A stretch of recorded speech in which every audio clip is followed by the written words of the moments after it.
Monday Morning Matters. Perspectives from Southeast Asia.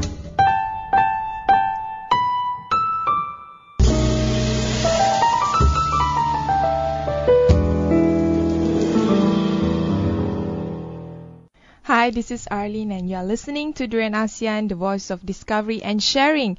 With me today is someone from or who had participated in one of the activities with the World Islamic Economic Forum. I'm speaking with Sharifah Sakinah, Binti Syed. She recently joined Social Entrepreneurship Challenge and won. Yes. And she's from Team Embun, UiTM. Welcome to the studio. Thank you, Arlene, for having me here. Welcome. So how are you feeling this morning? Sleepy since it's Monday, so I'm having my Monday blues right now, but it's good so far. So how is it like winning the challenge, and when was the event hosted and where? The final round was in late January, but it started last year in October. So we have 3 stages, so we had to go through all of those, and the final round was last month. So how did you, before we talk about the whole event and how you win it and all that, how did you stumble upon this thing? This thing? I got to know about it from my lecturer. She approached me because she knows that I'm very active with students' activities, with dealing with communities. So she came up to me and said, "Oh, Sharifah, maybe you'll be interested with this. Give it a try. You win, you get money. You get to help the community at the same time." So okay, it sounds interesting. So I formed a group of 4, my batchmates. And the next thing we know, we won the competition. Yeah. So how did you heard about WIEF and what did you know about it? To be honest, I didn't know much about WIEF. But after getting into this competition, I know that it's a global organization where what they do is they held forums every year, and besides that, they have other activities as well that focuses on youth, community, women, and also SMEs. Yeah. So with the activity that you joined, what exactly is all about the Social Entrepreneurship Challenge? All right. Social entrepreneurship is still new in Malaysia. In fact, we don't have legal definition for it. But to put it in a layman term, social, and you break down the name social and entrepreneurship. Social is doing good to the environment, to the people, and entrepreneurship, it's profit oriented. So basically, doing business and also helping the one in needs as well. So what was the question again?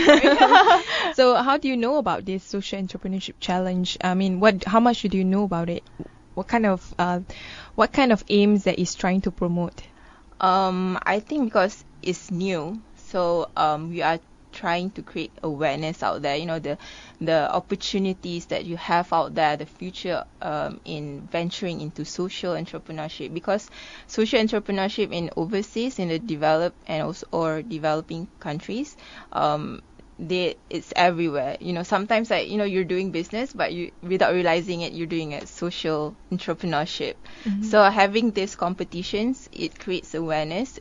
I knew about this 5 years ago, but I'm surprised up until today, whenever I approach anyone, they have no clue what social entrepreneurship is. And the idea of marrying profit-making ventures into helping the community is something quite foreign. We are used to the idea of, you just make money, that's why you start a business. Yes. You don't think as far as, am I developing a model that will help the community on the ground. Yes, because most businesses are profit oriented and they don't know how they can contribute back to the community.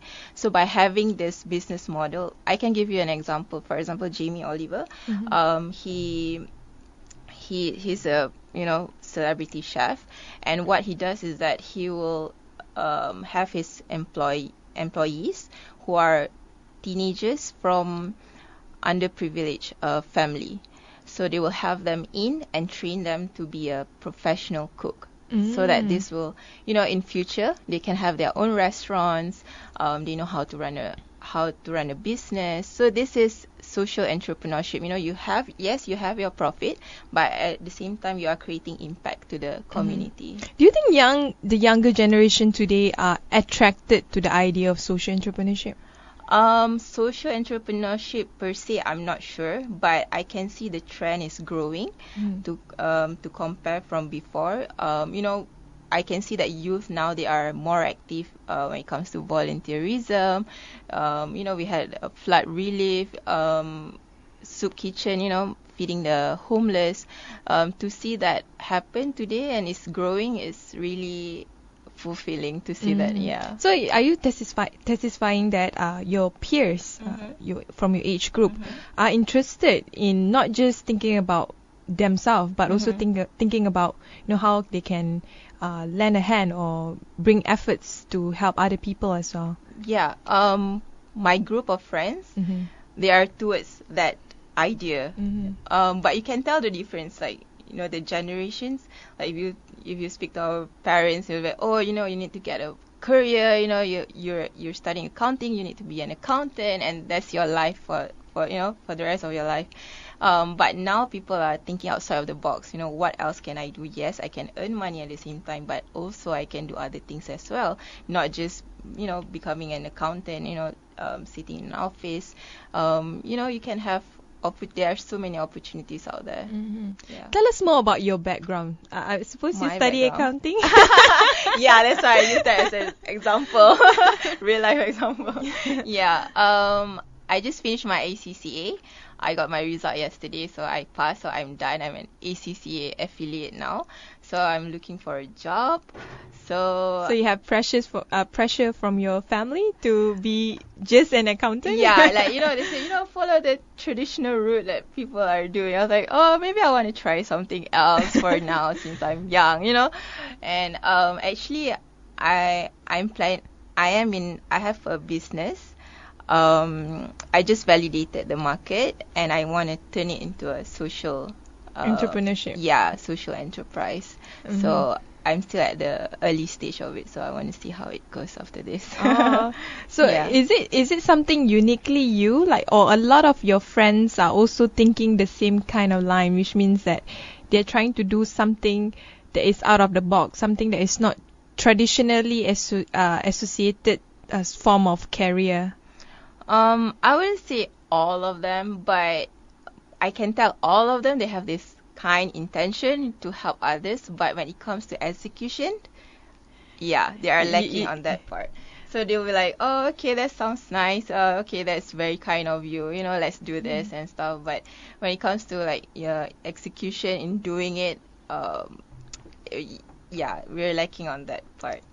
So before we talk about the social entrepreneurship challenge, I want to know more about your personal aspiration in terms of helping others. Have you done this before? Have you volunteered to help the ones that are vulnerable or in needs of something? Yeah. Like I mentioned earlier, I was introduced to social entrepreneurship 5 years ago. I was very, very active with this one student organization called Syed, Student in Free Enterprise, but now it's called Enactus.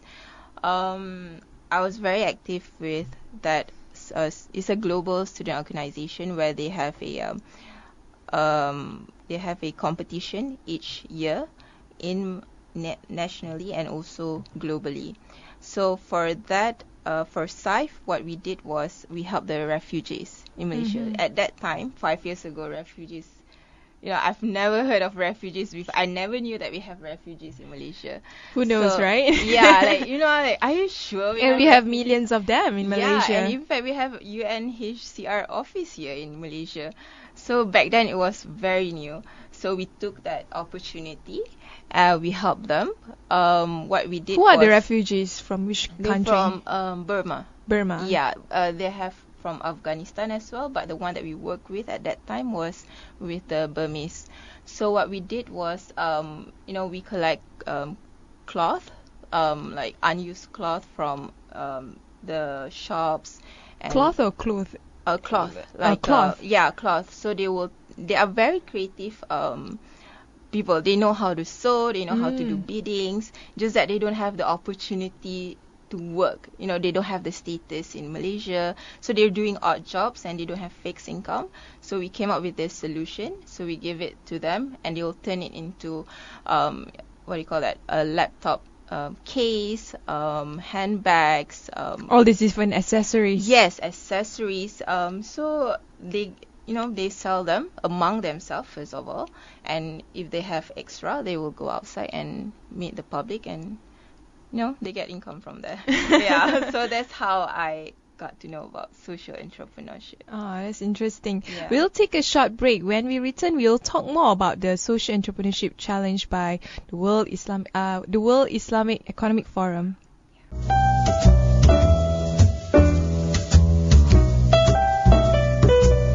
Monday Morning Matters. Perspectives from Southeast Asia.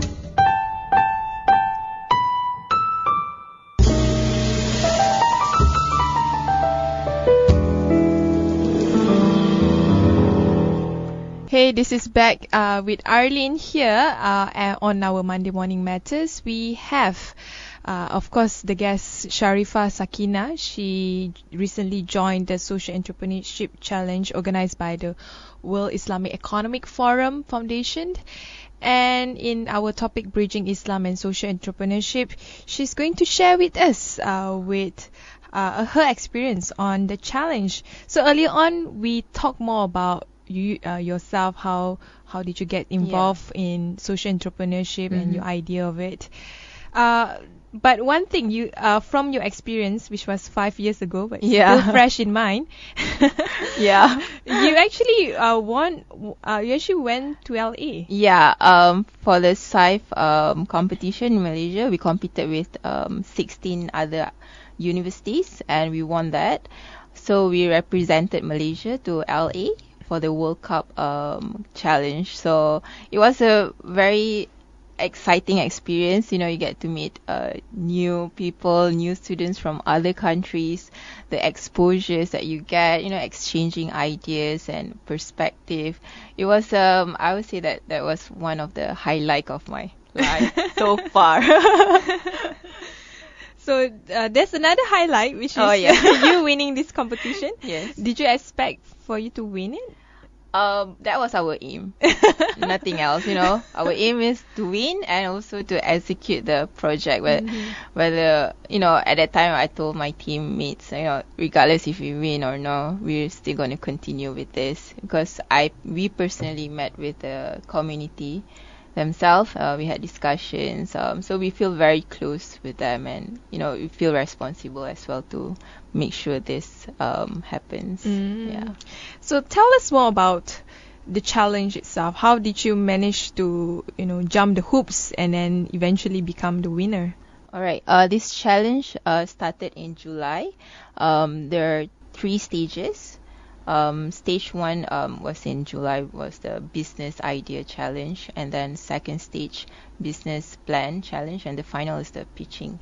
So we form a 4 group in four students in a group, and we chose a community. There were 4 communities given to us to choose from. How many teams there are as your competitors? At the beginning we were how many? 14 of them, 14 teams, and then down to 8 and 4. So we chose Kampung Belakang Kilang, WIF. Kampung Belakang Kilang. Yeah, that's in Kuala. That's in Perlis, in Kuala Perlis. We were given 4 communities actually to choose from. They gave us the the problems that they're facing, their economic conditions. So based on that, we sat down and brainstorm, okay, which one that we can capitalize the most, with our expertise and what our personal experience before. So we chose Kampung Belakang Kilang, first of all. It's in Perlis, because Perlis is my kampung. So yeah, I'm a bit biased about that, so that's why I chose Perlis. And then I like the village name. Yeah, Kampung Belakang Kilang. Yeah, how often we will, have that. And then we did the business idea challenge, and alhamdulillah we got through the second stage, the business What was plan. the business idea? It was different in the beginning. We planned to have a what do you call that? Farming. But after that, we realized that they do not have enough land area for So them like to that. kedah. Yeah, you know, when you talk about kedah and burleys, you know, you'll think about the paddy field, right? But Or in Malay they call it jelapang padi. yeah, jelapang padi. And then we realized that in that village, they do not have land area at all, just their house and the next door another family. So we had to amend our business plan because that was our initial plan. So we got to amend it. So after that, we realized that, you know, in order to know what to do, we need to meet them, you know. So we conducted a needs assessment, and we personally asked them what you want to do, what do you like, what do you think that you can contribute in a business. So, you know, we exchange ideas because we realized that, you know, you can come up with the best business model, but at the end of the day, it comes down to the community themselves. If they don't want to do it, it won't happen. So we went to them and asked them what you want to do, and they are very, very interested in a fish-based product. Yeah. What was the initial problem that they faced? They do not have fixed income, I so see. they do odd jobs. Not many of them are fishermen because the village is very close to jetty to Langkawi actually. They have the market, they have the potential, they have people to buy, you know, but just that they don't know what to do, like what kind of business that they should venture in. So since they say that they want to be in a fish-based product industry, in particularly keropok leko. You know, when you talk about keropok leko, you think about Terengganu, right? So we need to look for something that differentiate our keropok leko and Terengganu. So we came up with a recipe together with one of the aunties over there, where we infuse our own spices, you know, chilies and What kind of fish that usually they use in keropok leko? Ikan kembung. Ikan kembung, the normal. Yeah, ikan kembung, and there's another ikan I can't remember. You can have the what do you call it? The raw material is not a problem because easy access to the jetty, you know, to the dock. So we came up with a recipe. We tried it out. It tastes good. We like it. So our next step is for market validation. Yeah. So when it comes to market validation, what was the outcome that you found out? Because for now, like, we came up with this product. We think, oh, you know, we personally love it. We like it. We will buy it, but we don't know whether the market will buy it. So that's what we need to test on. So you haven't done yet, or we haven't done the market validation yet because we pitched this project to WIEF and we won. So now we are in discussion with one of the partners to fund our project. So if everything goes well, we're going to start with our preliminary studies, which is the validation, market validation.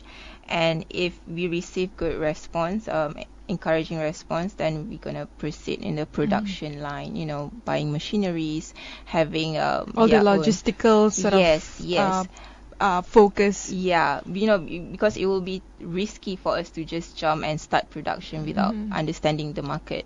So that's what we're going to do first, and next will be the production. So I guess the next challenge, which is the supply chain of it, yes, and also the market test. Yes. But for you, for now, you know, you went through the 3 challenges. What was the hardest part?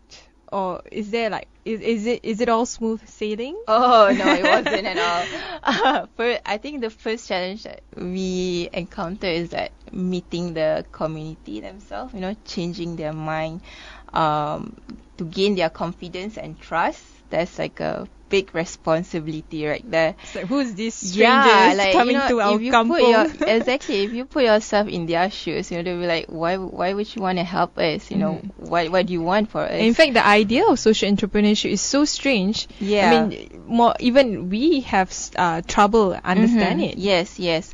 So, enlightening them about the idea was a challenge because it's completely foreign for them. So that was the first challenge. The second one, I was what was their feedback when they first meet you and you present your idea? They were a bit skeptical at first, because WIEF introduced us to two representatives from the village, so we don't know what the others think about us at that time. So that's why we decided to travel up north and meet them. At first they were skeptical, and we told them about few examples, like for example the one that I gave you earlier about Jamie Oliver, and prove to them that this can actually work, if you really consider it, and we will find whatever sources out there and empower them to venture into the business. And then the second challenge for us was the final stage, pitching. It was a 5-minute pitching session, and we had to cram everything in 5 minutes. How are you gonna explain everything in 5 minutes? A 6-month project in 5 minutes. So that was our biggest challenge. We had to select what is important to present, come up with financials, projection, budgeting, all those. We spent a lot of time on the preparation. Yeah. Did WIF help you guys in any way to support your business idea? Yeah, for the second challenge, we had a boot camp on how to refine your business idea and focus on the core. That really opened up our eyes, and really look into our initial idea and say, oh my god, this is not going to work. So we really needed that, and we got it. What did you learn from the boot camp? At first our idea was too broad, and now with the boot camp we narrow it down to the community and what they want. So that really helped a lot, actually. Yeah. Talking about keropok leko, is keropok leko something that is popular for people on the West Coast, like Kedah and Penang and all that? For me, I think they're. Or is it something foreign to them? Oh no, I think keropok leko is popular everywhere. If you go to the night market, you'll see keropok leko everywhere. But the thing is, this keropok leko, they're not from Perlis. They're not from their home state. They're from Terengganu. Most of them are from Terengganu. So we feel that there's a waste there. You have the resources and the raw materials, just you are not fully utilizing that opportunity. So in terms of in terms of supply chain, none of the keropok leko you found out come from the West Coast area. Most of them are from the East Coast. Yeah, in fact, the keropok leko producer in the East Coast, they travel to Perlis to get the fish. Oh really? Yeah. Yeah. Oh, that's interesting. Yeah, because in Perlis, they're not affected by monsoon. Yeah. So it's all year round, and in East Coast, they're affected. Maybe the monsoon helped the East Coast to be more entrepreneurial. Yeah. Because you cannot go fishing during those days. Yeah. Yeah, we'll take another short break. When we return, more discussion and more sharing with Sharifah Sakinah.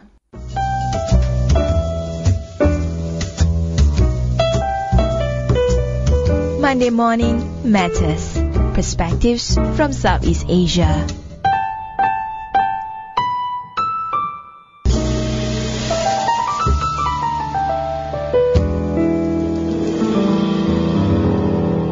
Hey, we are back again with me, Arlene, and also with Sharifah, Sakinah. Hi.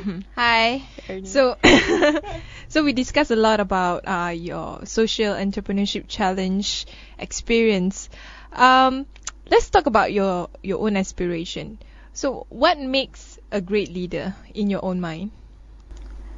My own definition of a great leader is someone who understands their team, and also being able to create an ecosystem where everyone feels that they are significant in the environment, and also at the same time identifying their strength and use that to overcome their weaknesses. Nowadays, especially in Malaysian politics and in terms of Malaysian society, a lot of the question that people are talking about center on the areas related to leadership, and a lot of people are starting to question like what good leadership means to society. So what do you think? What good leadership means to society? I read a book from Robin Sharma. He writes amazing and incredible books on leadership, and he quote few examples in there. And what I can sum up from there is that what a good leader for a community is that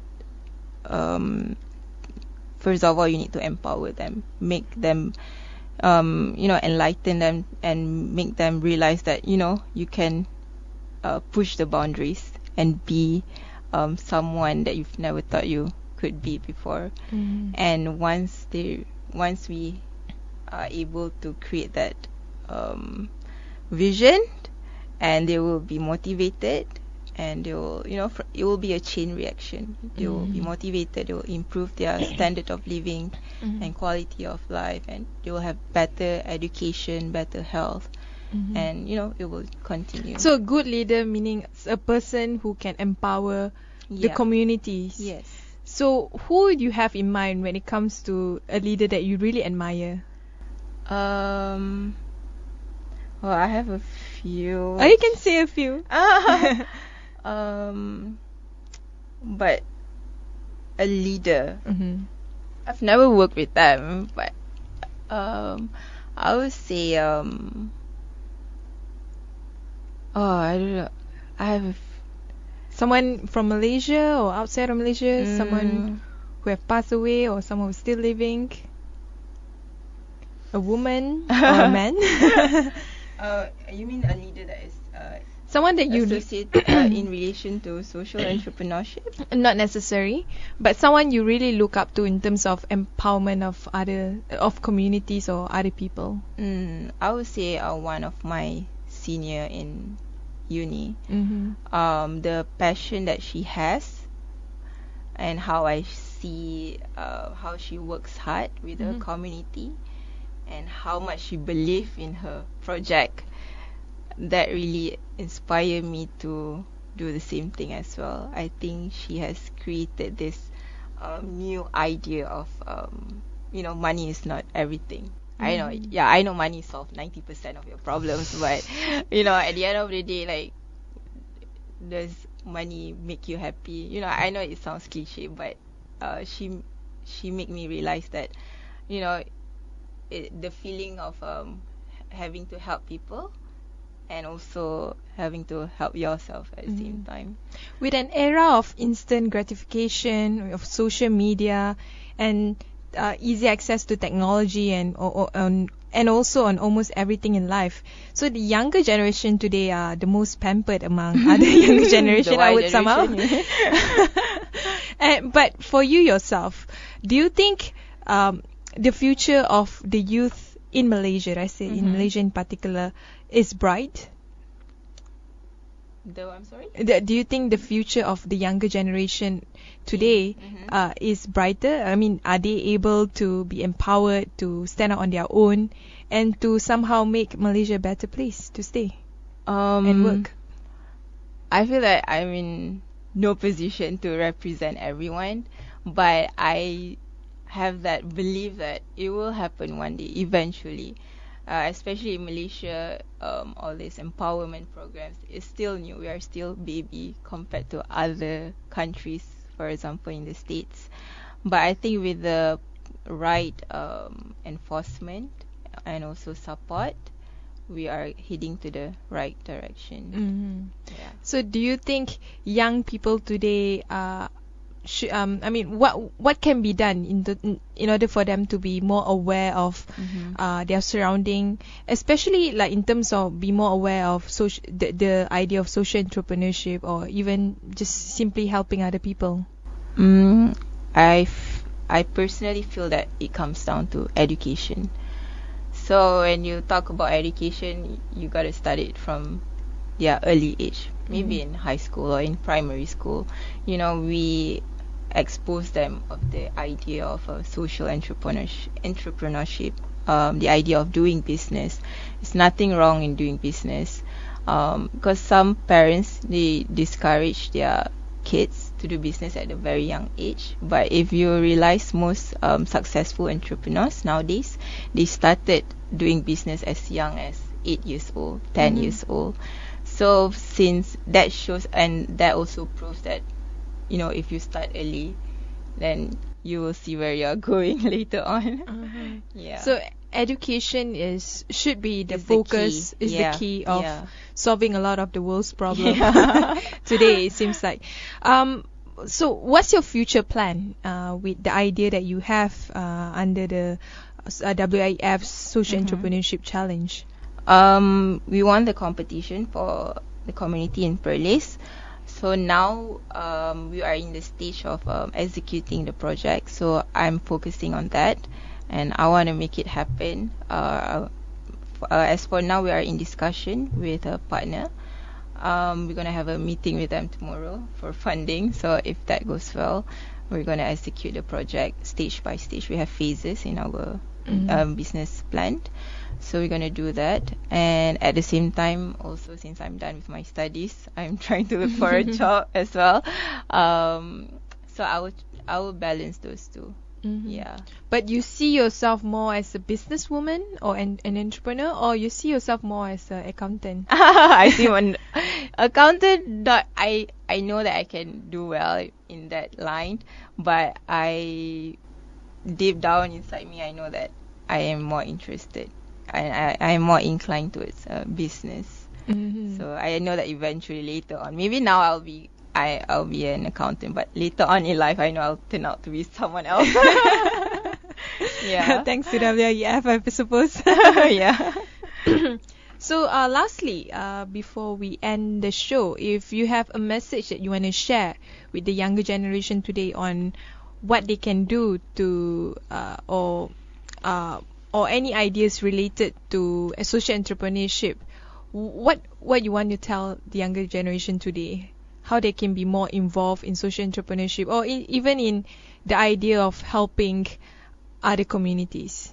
All right. How I got into social entrepreneurship is I started with breaking my cycle. I know that I'm in my comfort zone. So my advice for the youngsters out there, do not get complacent. You know, break your own circle, go outside, explore, see what you can contribute or what you can do for yourself and also for others. Because I realize that now there are so many agencies out there that provides support in terms of funding, knowledge, where they can help and assist you in your business plan. So I would say that just go out and like push your boundaries and explore the whole entire world. Yeah. So with that in mind, are you saying that younger generation today, they are too much into their comfort zone? Oh yes, or they are too much into their iPhones and iPads. So yeah, they are too much in their comfort zone. They do not have the drive to to explore what's out there. Where there are so many. When you go out, you'll be surprised how many opportunities there are. You don't have to travel far. You don't have to even have a Keropok Leko business. Yeah. You can just go to your own backyard, maybe Yes, behind batu caves or exactly. something. Yeah, have it homemade. Why not? Yeah. Yeah. So anyway, that's all for our discussion today. Thanks for sharing your views with us. Thank you for having me.